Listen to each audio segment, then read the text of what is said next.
आज हम बात करने वाले हैं मासा के दो अलग प्रकार के प्रश्नों की। चलिए वीडियो को शुरू करते हैं। अगर आप चैनल पर नए हैं तो सब्सक्राइब जरूर करिएगा। हम यहाँ पर बात करेंगे, दो प्रश्न हैं यहाँ पर और ये नवोदय विद्यालय प्रवेश परीक्षा से संबंधित है, तो ध्यान रखिएगा, इन सभी चीज़ों को अच्छे से समझिएगा। अगर इन सभी क्लासेस को आप देखते हैं तो आपको बहुत ज़्यादा मदद मिलने वाली है परीक्षा में, आपको बहुत हेल्प मिलेगी इससे, क्योंकि मैं बिल्कुल बेसिक से पढ़ा रहा हूँ ताकि कोई कंफ्यूजन या कोई डाउट मन में बाकी ना रहे। बाकी आपके मन में कोई भी डाउट है किसी प्रश्न को लेकर तो वो कमेंट कर दीजिएगा। बाकी मैं इस तरीके से समझाने का प्रयास कर रहा हूँ कि आपके मन में कोई भी शंका रहेगी ही नहीं, यानी आपको बिल्कुल समझ में आ जाएगा। पॉइंट टू पॉइंट हम एक एक चीज़ की बात कर रहे हैं। यहाँ पर हमने मासा बता दिया है, उसके कुछ प्रश्नों को भी बताया है, दो प्रश्नों की बात की थी, और यहाँ पर हम फिर से दो प्रश्नों को ले लेते हैं, इनके बारे में बात कर लेते हैं कैसे लगाए जाएंगे। ध्यान से समझिएगा, इस तरीके के प्रश्न आपको परीक्षा में देखने के लिए मिल सकते हैं। दो लगातार विषम संख्याओं का मासा होगा। ध्यान से समझिएगा, मैं इसके लिए उदाहरण भी समझा दूंगा ताकि कोई कंफ्यूजन नहीं रह जाएगा। चलिए, दो लगातार विषम संख्याओं का मासा क्या होगा?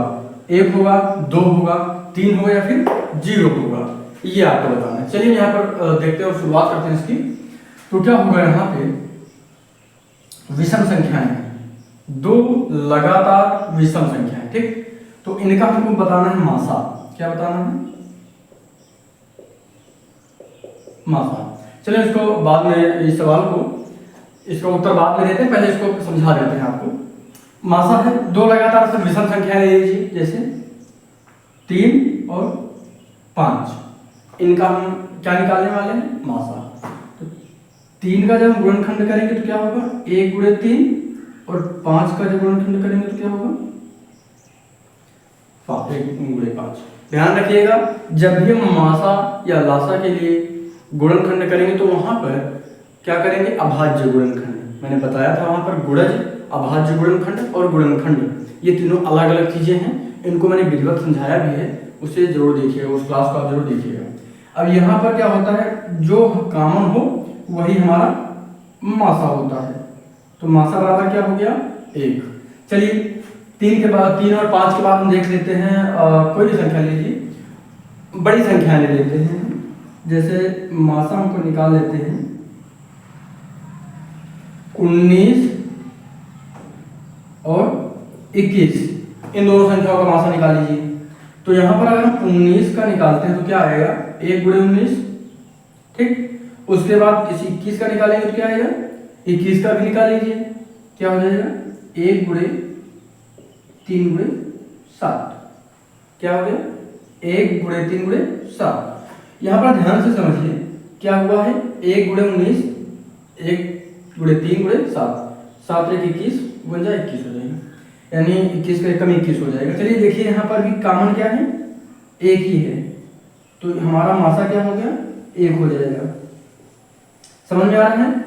यानी देखिए 19 और 21 लगातार विषम संख्याएं हैं। क्या? 19 और 21, फिर 3 और 5, यानी कहने का मतलब क्या है? दो लगातार विषम संख्याओं का जो मासा होगा ये हमेशा 1 होता है। क्या होता है? 1। हमारा उत्तर 1 सही हो जाएगा। समझ में आ गया? इसीलिए हमने देखो दो सवालों को भी समझा दिया है ताकि कोई कंफ्यूजन ना रह जाए, मन में कोई डाउट नहीं रहना चाहिए, इसीलिए मैंने ये दो सवाल समझा दिए। चलिए हम बात कर लेते हैं दो लगातार सम संख्याओं का मासा क्या होगा। दो लगातार, मैं इसके पहले भी एक दो बार आपको बता चुका हूँ, जब भी सवाल करिएगा, सवाल लगाने से पहले समझिएगा। जब आपके सवाल समझ में आ जाएगी कि हमको प्रश्न में करना क्या है, तब उसको हल करिएगा। जब तक आपको समझ में ना, 2-3 बार पढ़िएगा सवाल को, कम से कम 2 बार पढ़िए, 3 बार पढ़ते और अच्छे से समझ पाएंगे। दो लगातार सम संख्याओं का मासा क्या होगा? दो लगातार सम संख्याएं, जो लगातार होंगी, सम संख्याएं होंगी, उनका हमको मासा बताना है। यहाँ पर हम हल कर लेते हैं। चलिए यहाँ पर देखते हैं, लगातार मासा हमको बताना है और सब होनी चाहिए, कोई भी ले लीजिए, 8 और 10 ले लीजिए। लगातार सम संख्याएं हैं दोनों, इसके बाद 9 आएगी और उसके बाद 10 आएगा, तो 9 एक विषम संख्या है, इसके बाद 10 आ गया, ठीक, लगातार हो गई। अब यहाँ पर निकाल लेते हैं, इसको भाग विधि से बता देते हैं, इसको हमने गुणनखंड विधि से बताया था, इसको भाग विधि से बता देते हैं। तो 8 से छोटी संख्या को हम बनाएंगे भाजक और बड़ी संख्या को भाज्य बना देंगे और भाग कर देंगे। 8 एक कम 8 हो जाएगा, घटाएंगे तो 2 बचेगा, ये 8 यहाँ पर इससे घटेगा 0 से, ध्यान रखिएगा। तो ये कितना बचेगा 10 से 10 से 8 को माइनस किया तो 2 बचा, हमने 10 से 8 माइनस किया तो 2 बच गया। अब जो 2 शेष में बचा है इससे हमको पिछले वाले भाजक को भाग करना है, हमने कल भी ये चीज समझी थी। तो यहाँ से 8 लिख लेंगे। अब क्या करेंगे, ध्यान से समझिएगा, अब क्या करेंगे, इस 2 से हम भाग करेंगे इसको, क्या आएगा 2 चौके 8, पूरा कट गया ना, तो क्या आया 2। जो अंतिम भाजक होता है वही मासा होता है, ध्यान रखिएगा, अंतिम भाजक यही मासा होता है, बराबर मासा कितना आ गया 2, हमारा यही उत्तर हो जाएगा, यानी हमारा उत्तर क्या होगा 2। इसमें भी आप चाहें तो नोट कर लीजिएगा, 2 लगातार सम संख्याओं का मासा जो होगा वो 2 होगा। चलिए एक और सवाल को ले लेते हैं ताकि डाउट खत्म हो जाए, क्योंकि यहाँ भी हमने 2 सवाल बताए थे। तो पहला सवाल ये हो गया, दूसरा सवाल ले लेते हैं, थोड़ी सी बड़ी संख्या लेते हैं, जैसे 40 ले लीजिए और 42 ले लीजिए। 40 और 42 2 लगातार सम संख्याएं हैं, तो यहाँ पर हम 40 से अगर भाग करेंगे इसको 42 को, ठीक है, तो 40 से कम 40 हो जाएगा, घटाएंगे 2 बचेगा। अब हमने जो यहाँ पर किया था 2 से इस पर बचा था तो इसको भाग किए थे जो पिछला वाला भाजक था, तो यही अब यहाँ भी करेंगे। अब 2 से हमको किसको भाग करना है 40 को, जो कि पिछला भाजक है। अब भाग करेंगे 2 दूनी 4, पूरा कट गया, जो 0 यहाँ पे बचा तो ये यहाँ पर आ जाएगा, ठीक, तो ये 0 पूरा कट जाएगा, कोई दिक्कत नहीं होगी। शायद तो ऐसे भी कर सकते हैं, 20 दूना 40 हो जाएगा ये, हाँ ठीक है। तो यहाँ पर अंतिम भाजक क्या आ गया 2 आ गया, अंतिम भाजक क्या आ गया 2 आ गया, अंतिम भाजक बराबर 2, और यही हमारा HCF हो जाएगा, ठीक है।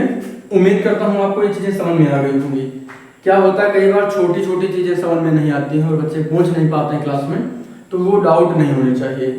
आपको जो भी नहीं समझ में आता तो हम यूट्यूब पे जाके कमेंट कर सकते हैं, नीचे कमेंट बॉक्स ऑप्शन खुला हुआ है, जाइए लिखिए क्या नहीं समझ में आ रहा है, हम आपको समझाएंगे और विधिवत बताएंगे। कोई भी डाउट होता है गणित विषय को लेकर, इसीलिए मैं 0 लेवल से, बिल्कुल 0 लेवल से पढ़ा रहा हूँ, ताकि गणित में आपको कोई भी परेशानी ना हो।